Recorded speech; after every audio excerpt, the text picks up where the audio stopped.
The archive chamber hummed with the resonance of a billion years. Anna pressed her palm against the crystalline interface, feeling the cold pulse of data streams older than Earth's sun flowing beneath her fingertips. The Preluvians had built this repository when the Milky Way was still a chaotic nursery of stellar formation, and now, impossibly, they were calling her home. "Louis, you need to see this," she whispered into her calm. Her breath condensed in the frigid air of the archive, each exhalation a small cloud of uncertainty. "I'm detecting massive gravitational fluctuations near your position," Louis's voice crackled back from the meridian, their research vessel orbiting the Preluvian moon of Keth 7. "Anna, the entire structure is generating quantum signatures I've never seen before. It's like the building is thinking." Anna pulled her hand back, watching as bioluminescent script materialized in the air before her, characters that shifted and evolved, translating themselves into something her neural implant could parse. The words made her heart stop. "Welcome home, daughter of the scattered seed." She had been an exoarchaeologist for 12 years, following the breadcrumb trail of extinct civilizations across 3 spiral arms.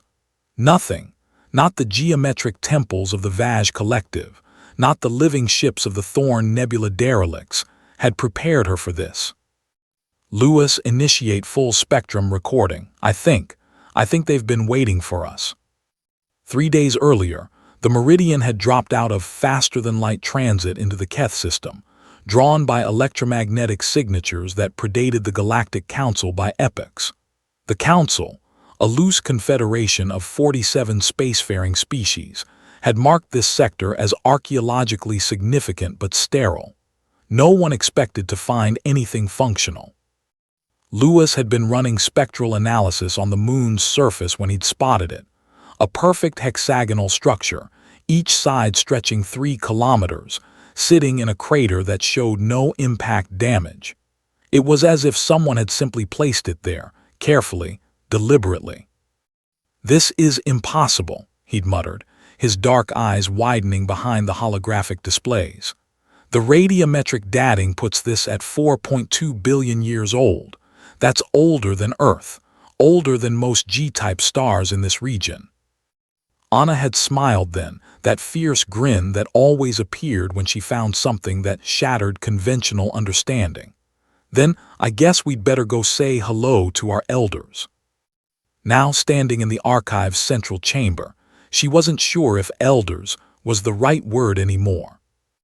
The Preluvian data construct materialized before her, not a hologram, but a localized manipulation of spacetime itself, creating a figure of compressed light and gravity. It wore a vaguely humanoid shape, though its proportions shifted subtly, as if uncertain of the proper configuration.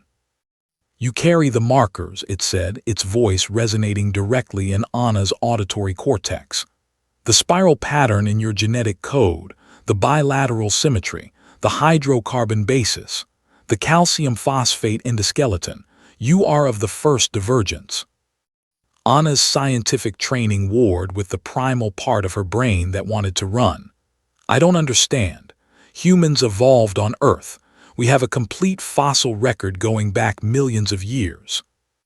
"Yes," the construct agreed. "As was intended. Your world was one of 3,742 seeded with the foundational template. We are Preluvians, the architects of biological diversity, and you," it gestured with appendages of folded light, "you are what we hope to become." Louis materialized beside her in a shimmer of transporter energy, medical scanner already in hand. "Anna, your heart rate is through the roof. What's happening?" She pointed at the construct. "Louis, meet our great-great-great-grandmother, times about 1 billion generations." The Preluvian entity turned its attention to Louis, and Anna saw him stiffen as it scanned him with senses beyond human comprehension. "Another," it observed. "The genetic drift has produced fascinating variations. Melanin concentrations, skeletal density ratios, neurological pathway distributions, all within acceptable parameters of the original design." Lewis looked at Anna, then back at the construct. You're saying you made us? Not made, seeded. We were the first intelligent species to arise in this galaxy after the fusion age began, when stable stellar populations could support complex chemistry. We existed for 2 million years in solitude, searching, always searching for others like us. We found none. The construct shifted, and suddenly the entire chamber became a display. Stars ignited around them, galaxies wheeled overhead, time compressed into visual metaphor. Anna watched as a single point of light, the Preluvian homeworld, sent out tendrils across space. We came to understand a truth that nearly destroyed us, the entity continued. Intelligence of our type, tool-using, pattern-seeking, socially complex, requires such specific conditions that it might occur only once per galaxy per cosmic epoch. The loneliness was intolerable. Anna felt tears on her cheeks and didn't bother to wipe them away. She understood loneliness. Every archaeologist did, sifting through the remains of dead cultures, always arriving millennia too late to hear their voices. So we became gardeners, the Preluvian said. We identified the fundamental requirements for intelligence: bilateral symmetry for efficient locomotion and manipulation, centralized nervous systems for rapid processing, social structures for knowledge transfer, mortality for evolutionary pressure.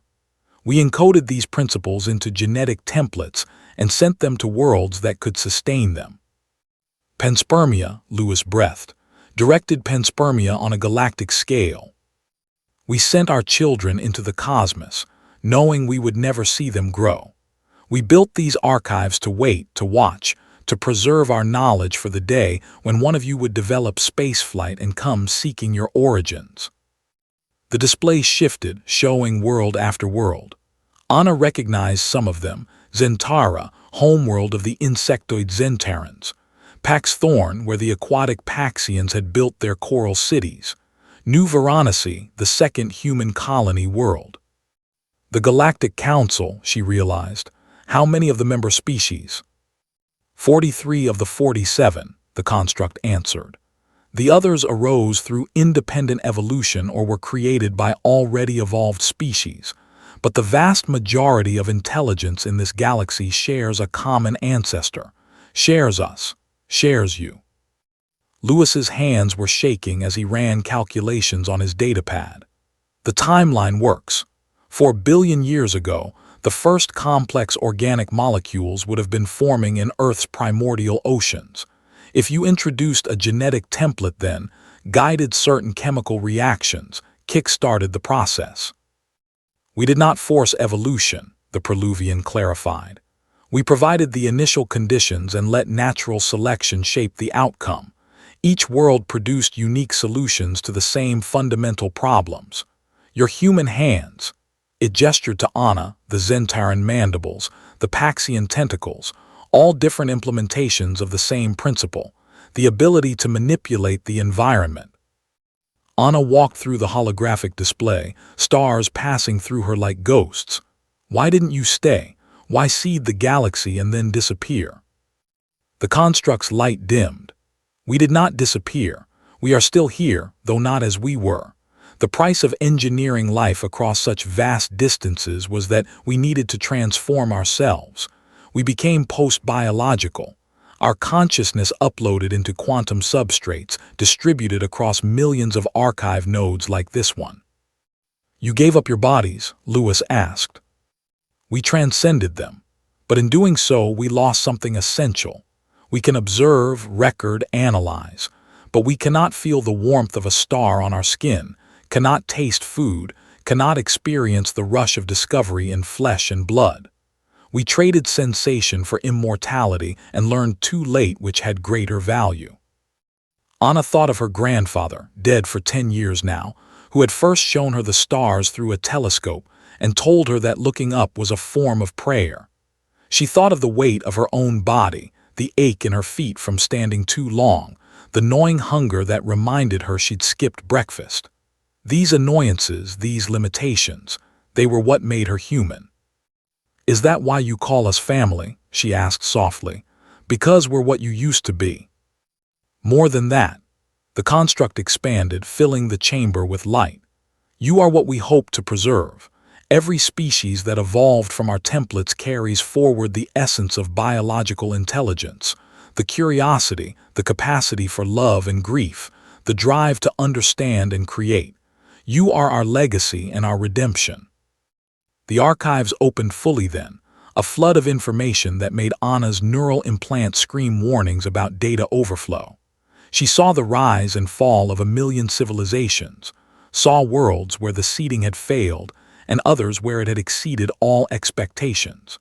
She saw the Preluvians' first uncertain steps into space, their joy at discovering exoplanets, their gradual realization that they were alone. And she saw the moment when they decided that if they could not find family, they would create it. We have waited 4.2 billion years for this moment, the construct said, for one of our children to develop the technology and curiosity to find us, to know where they came from. You are the first, Anna of Earth. Your species achieved spaceflight only 273 of your years ago, and already you push outward, seeking, questioning. This is what we hoped for. Louis moved beside Anna, his shoulder touching hers, a simple gesture of solidarity that the Preluvians in their quantum immortality could never experience. What happens now? He asked. Now you choose, the construct replied. This archive contains the sum of Preluvian knowledge, physics beyond your current understanding, medical technology that could extend your lifespans tenfold, the locations of 3,000 habitable worlds still waiting for settlement. We offer it freely to all our children, but wisdom requires context. The display shifted one final time, showing Earth as it had been 4 billion years ago, a hellscape of volcanic fury and poisonous atmosphere. Then it showed Earth as it was now, blue and green and achingly beautiful, marked with the lights of cities and the trails of spacecraft. You have grown into yourselves, the Preluvian said. Each species in the Council has, but growth without understanding leads to misuse. Many of your kind still war among yourselves, still damage your homeworld, still struggle with the question of what it means to be intelligent. We will not give advanced technology to children who have not yet learned wisdom. Then why show us this at all? Anna challenged, her archaeologist skepticism reasserting itself. Why not just leave the archive sealed? Because you needed to know you are not alone.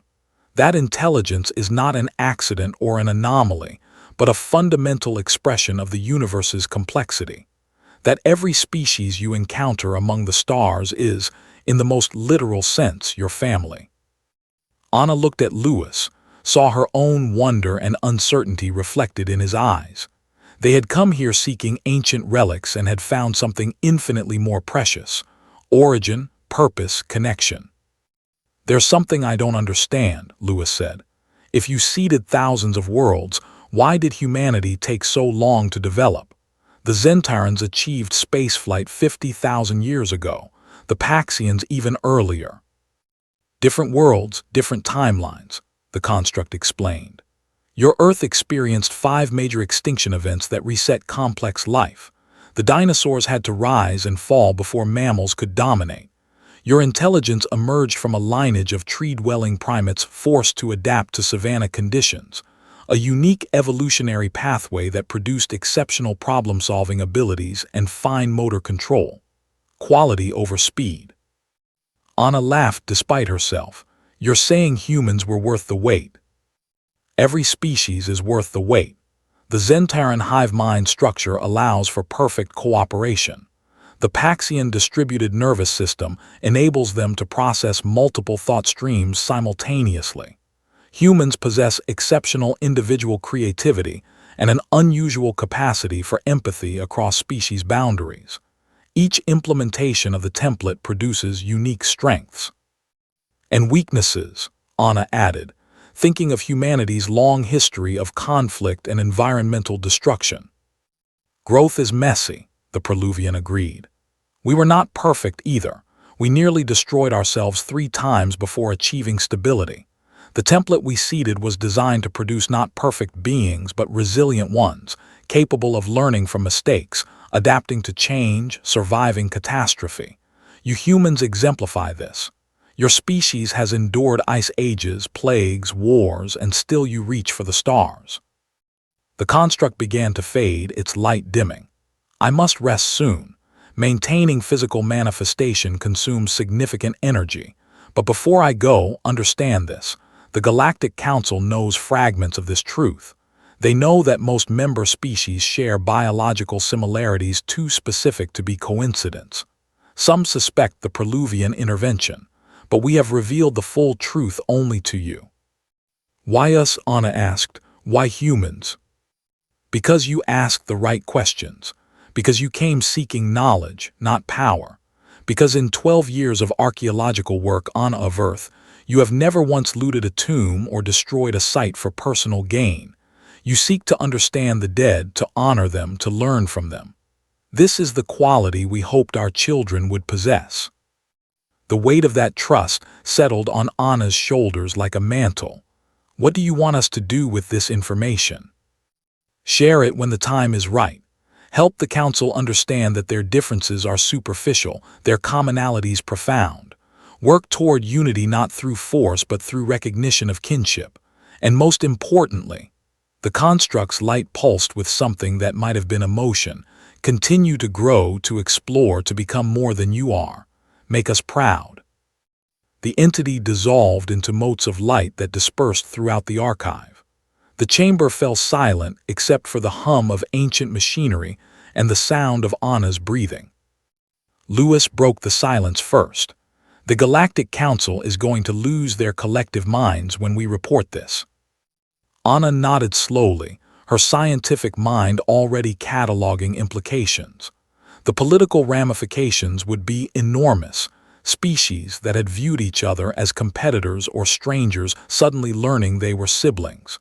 It could unite the galaxy or tear it apart. We need to be careful about how we release this information, she said. Humanity is still the newcomers on the Council. If we come forward claiming we have special knowledge about everyone's origins, they'll think it's a power play, Lewis finished. We need evidence. Genetic comparisons, dated samples, maybe find other archives on different worlds. Or, Anna said quietly, we could start smaller. Share what we've learned with the Council's xenobiologists, frame it as a discovery rather than a revelation.